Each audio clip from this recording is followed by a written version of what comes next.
What's up guys, this is HK here again, bringing you the One Piece chapter 808 review. Yeah, got done reading that, and wow.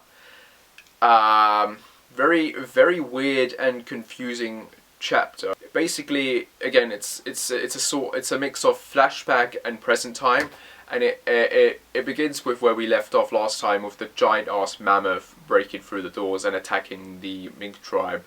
And what happens here is that we get introduced to the character of Jack, along with Kaido and his followers, basically, who are members of Kaido's group, or Kaido, if you will.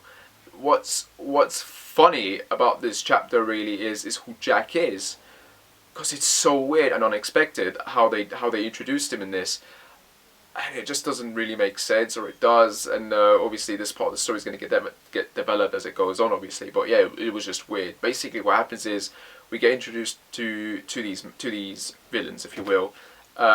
This dude comes down and introduces himself, and you're thinking, oh, okay, this is Jack.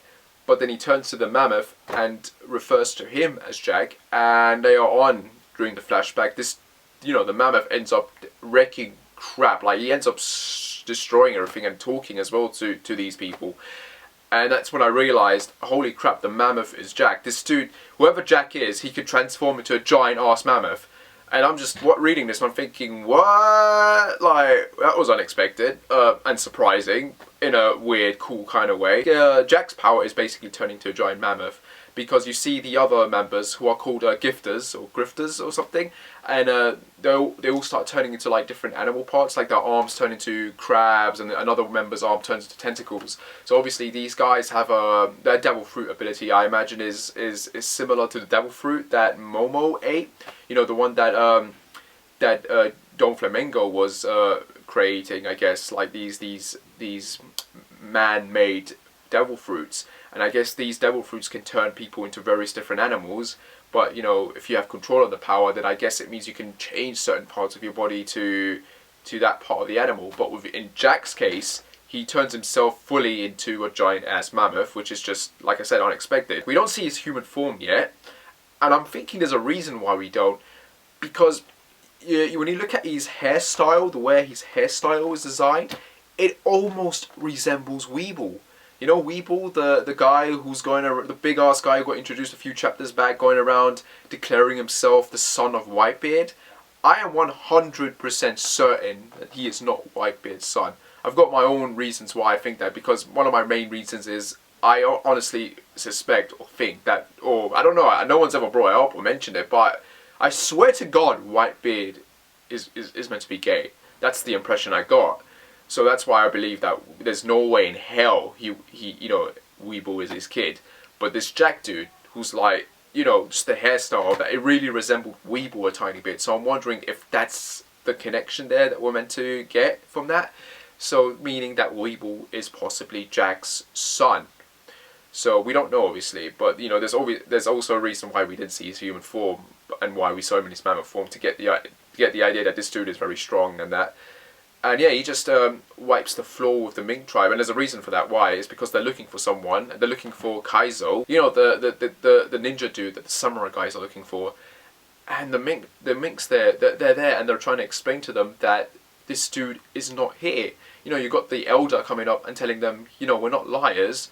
He's not here. Let's just sit down and talk about this and figure this out. And Jack's having none of it. Like, he just goes apeshit crazy and starts wrecking the place. And then you got the Mink children and other tribe members coming in using their electric powers to fight these guys. And then obviously, the flashback ends with them explaining that, this whole fight raged on. Obviously, the flashback isn't finished yet. We're going to get more of the story that's going to explain properly what happened to Sanji. How the Straw Hats came to this, because they obviously came onto Zao and ended up saving them from them. So we don't know what the whole gist of it really is, but obviously the Mink tribe members got hurt, got tortured, a lot of bad stuff happened. And all because Jack is looking for this samurai guy. And that's why no one mentions, the Wano country and the samurais. You know, you got Luffy there when all of this is explained. He's going to Wanda, going, oh, Kaizo. So they're looking for that samurai dude. Oh, it's disappointing that he's not here. And you got Usopp and all the others just like punching him and beating him up, trying to shut him up. Because they don't want to let Wanda and the Mink tribe members know that they're associated with these guys. Obviously, because if they find out that there's bad stuff is probably going to happen. We don't know why this is the case. We don't know what the kind of rivalry or negativity is between the Zhao country and the Wano country, but maybe it's probably because of this whole thing with Jack. They came in looking for this one guy, and that's why they don't want to be associated with that country because of this attack. We get introduced to this lion mink member who's all decked out in like musketeer outfit, and that's why he calls himself Musketeer. I forgot his name, but like they're meant to be I guess they're meant to be a musketeer group or division of the Mink tribe. And he's jumping down, bowing to them, thanking the straw hats for saving them. Also, he doesn't like sweets. He doesn't like anything to do with sweets or the word sweets and all that. So I imagine maybe this is going to tie in somewhat to the whole battle with Big Mama, maybe. Because it's just a weird thing to have a character. It's a weird character trait to have, basically. So I imagine that is going to tie in with that. And then the chapter kind of ends with them meeting the leader of the Mink tribe, who's this big dog dude, all wrapped up in bandages. You got Chopper, like helping him out. You got the goat nurse and the puppy nurse, whatever, just helping him out here. And again, he's thanking them for helping them. He admits that he got defeated, so this guy got beaten up pretty bad. Again, we don't know what the overall outcome of this attack was. It just ends with them getting introduced and asking what else happened. So the first thing first, this chapter confirms several things. Jack and his men and Kaido's men, they got powers to be able to turn into different sorts of animals, I guess. Jack is a mammoth. That's his power. He may or may not be related to Weeble, because I'm only guessing because of the haircut. That's it. Obviously, that might not have anything to do with it, but you never know. Something happened to Sanji that involved this attack, so maybe he gave himself up, or maybe, I don't know. We haven't gone to that part of the story yet, but we do know that Jack is looking for Kaizo. He's not looking for Sanji. He's not looking for the Minks or some mysterious HM thing hidden there. They're looking for Kaizo. So the big question is, what is what with this ninja samurai dude? And what is up with Kinemon and the other guys?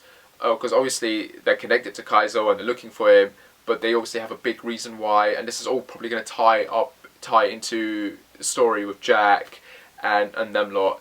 And I imagine this is all going to be connected to the Wano arch when we get to it, because I think this is kind of similar to the Skypiea arch, where they met that descendant dude. They had to run in with a Bellamy, and a bunch of other stuff happened before they went to Skypiea.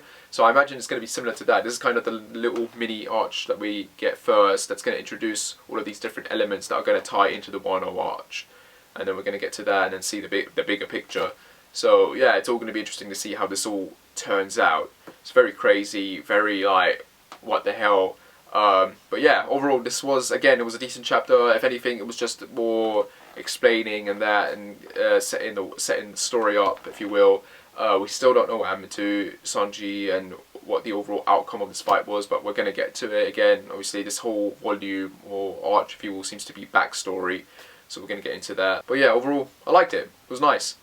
Funny moment is when Luffy mentions, just he gets excited over the fact that there was a mammoth there, and Usopp's just like, shh, don't say anything, like, stop, be a bit respectful, whatever, man, like, it's not the time to get all cheery and happy.